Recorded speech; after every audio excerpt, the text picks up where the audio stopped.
Hello, Sublation Media viewers and future readers. It's me again, Douglas Lane, and in this video, I'll be returning to a figure who I had, until recently, counted out. After his health crisis, Jordan Peterson seemed to be a diminished figure, a man who was trying to hold together the career that circumstances had foisted upon him, and who seemed unlikely to be able to succeed. Today, however, Peterson is clearly back, if in a new, even more reactionary form. Up yours, woke moralists. We'll see who cancels who. I'll also be considering how the Hegelian philosopher and Lacanian leftist Slavoj Zizek has changed course since his encounter with Peterson in 2019.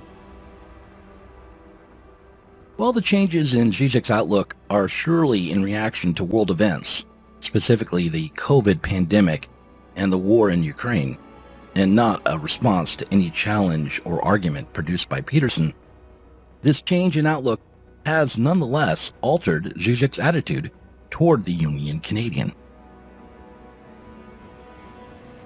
Rather than thinking of Peterson as a soft reactionary who was safely contained within the culture war, rather than treating him as a faddish figure that could be used as an example as Zizek elucidated his own Lacanian Hegelian arguments, rather than treating Peterson in the same manner as he might treat a video game or the viral hit Gangnam Style, Zizek now seems worried that Peterson represents something more than an ideological symptom of a society trapped within the neoliberal impasse. Peterson is now treated as a political symptom, a harbinger of what might be waiting for us on the other side of the tunnel.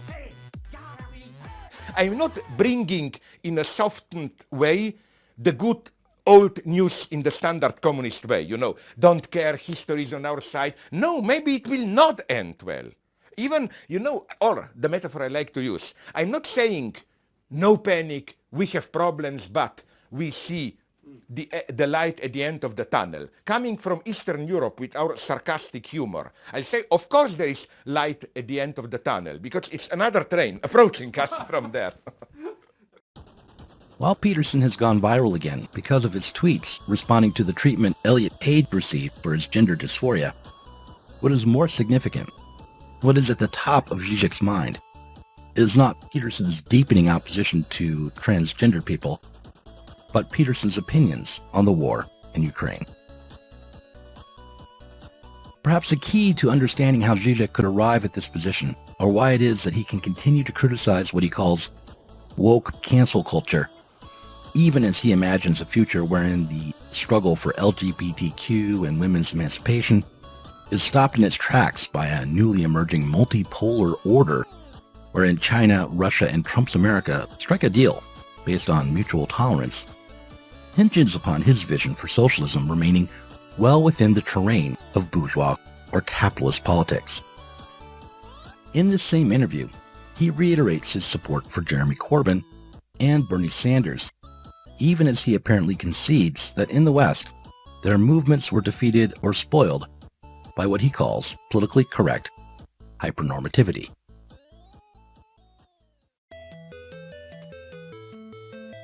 To be fair, this is a confusing and frightening moment, a moment without ready-made solutions.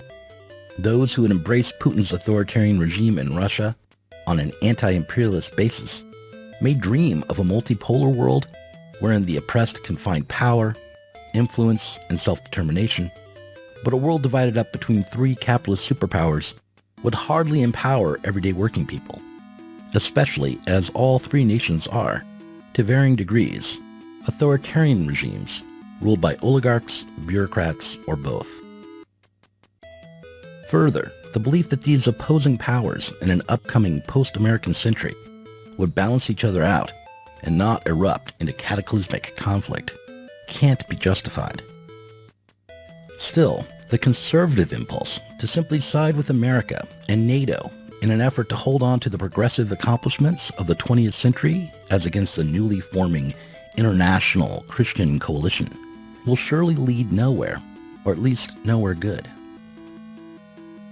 While the Biden administration has attempted to create some distance between its official policy objectives and the predictable consequences of its actions, there can be little doubt that not only are America and her European allies determined to pursue regime change in Russia, but they are escalating tensions with China.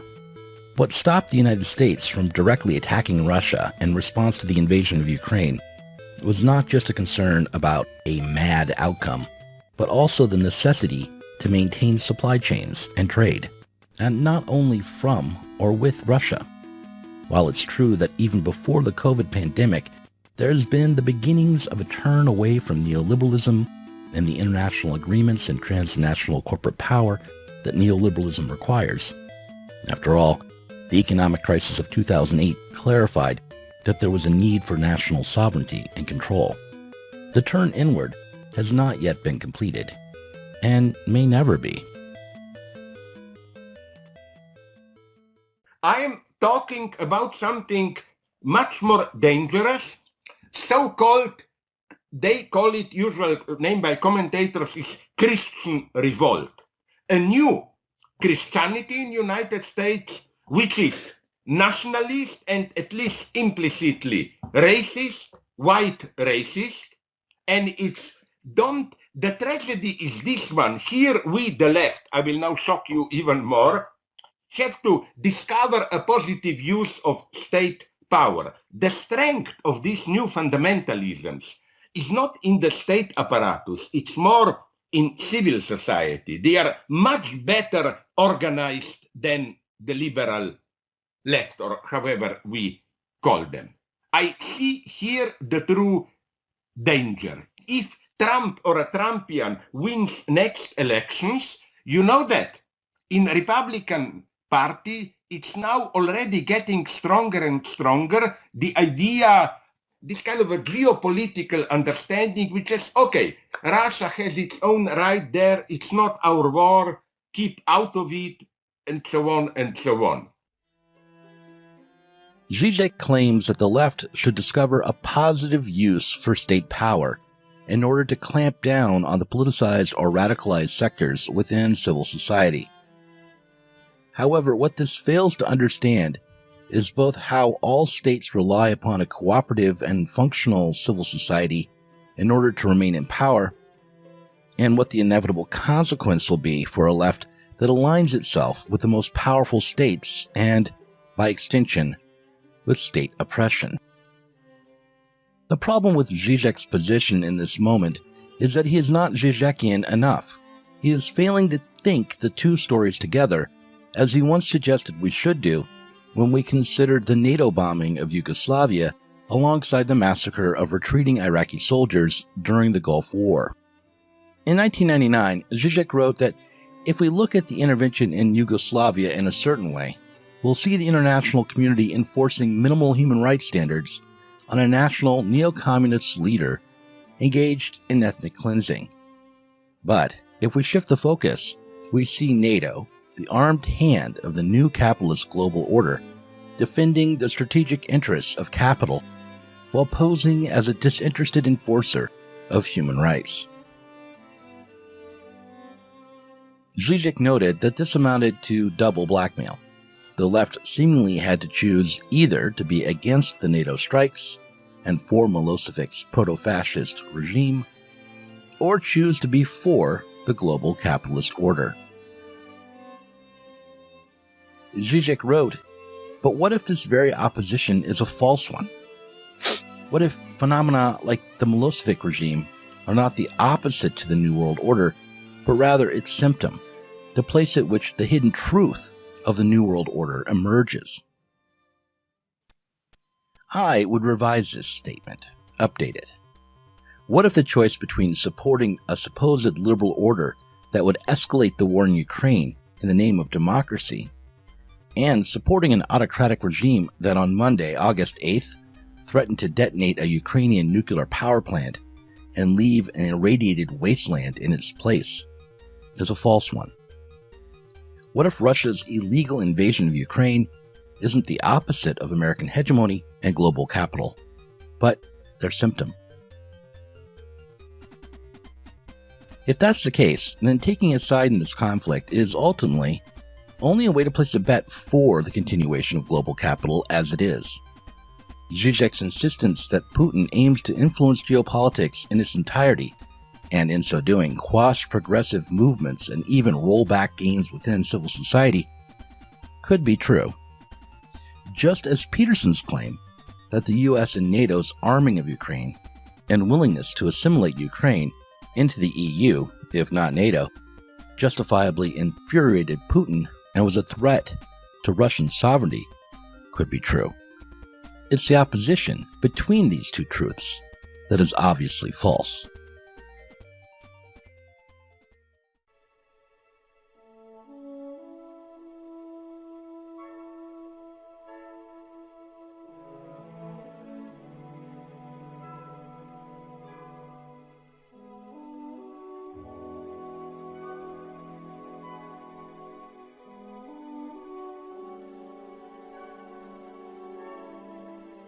We should not join Jordan Peterson in imagining a great conflict between a morally decadent West and a Christian Russia, not even in order to oppose the reactionary side. The conflict between East and West is not a cultural one.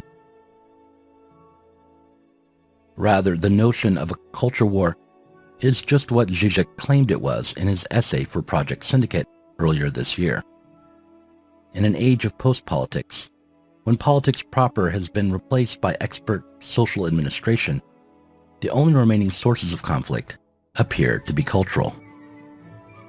What this means is not, as Zizek implies, that we must accept war rather than aim at peaceful coexistence between democratic and autocratic regimes. It doesn't mean that we must accept homophobia, rape, and one-man rule in Russia in exchange for the continued functioning of the global market, but rather that we must aim not to overcome autocracy within this global system, but to transform it, sublate it. We can understand better what our options are when we consider how this current conflict repudiates both Fukuyama's triumphalism after 1989 and the irrational theories of Alexander Dugin. Dugin has argued that Russia must resist the Atlanticism of the West. That is, it must oppose NATO and its imperial aim to incorporate the world into a market-based liberal order. However, no such resistance is necessary. Rather, international conflicts and uneven political and economic development, the continuation of autocracies alongside democracies, defines the really existing Atlanticism of the West. In other words, the Atlanticists will never achieve their ideological goals because the political powers behind NATO, the North Atlantic Cooperation Council, the G8, and the EU are mere hand servants to another power. The Atlanticist ideology serves the unconscious aims of the workers of the world who, at the moment, only seek to reproduce themselves as workers. It is because there is no politics, no organized proletariat, aimed not at maintaining capitalism but in overcoming it, that the class of civilizations continues.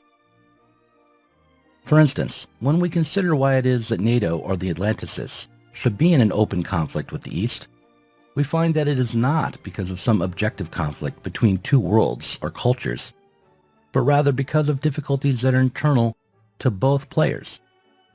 In a document entitled "Should Russia Join NATO?", released from the NATO Office of Information and Press 22 years ago, we can read that the conflict between Russia and NATO over the Balkans was a consequence of the financial devastation Russia suffered after the collapse of the Soviet Union.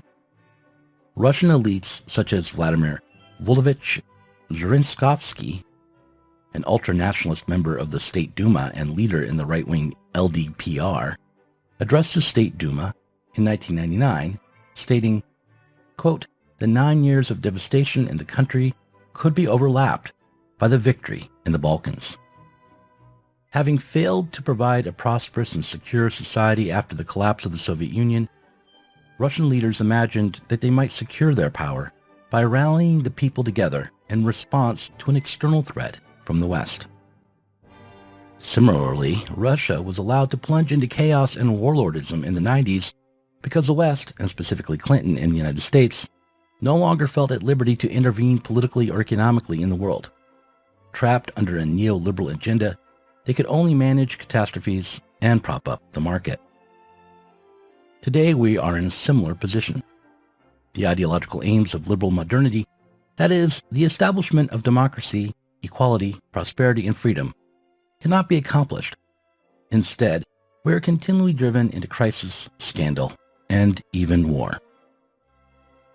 In the conclusion of his essay for Project Syndicate, Zizek wrote that the left must offer its support to those who are protesting Russia's invasion of Ukraine within Russia, as they are the true Russian patriots. Such support for dissidents and resistance will never achieve any political aim beyond providing moral cover for a left that backs NATO's intervention in the conflict. Instead, we will, for the moment, have to refuse to participate or to choose. Putin or Biden? No, thank you.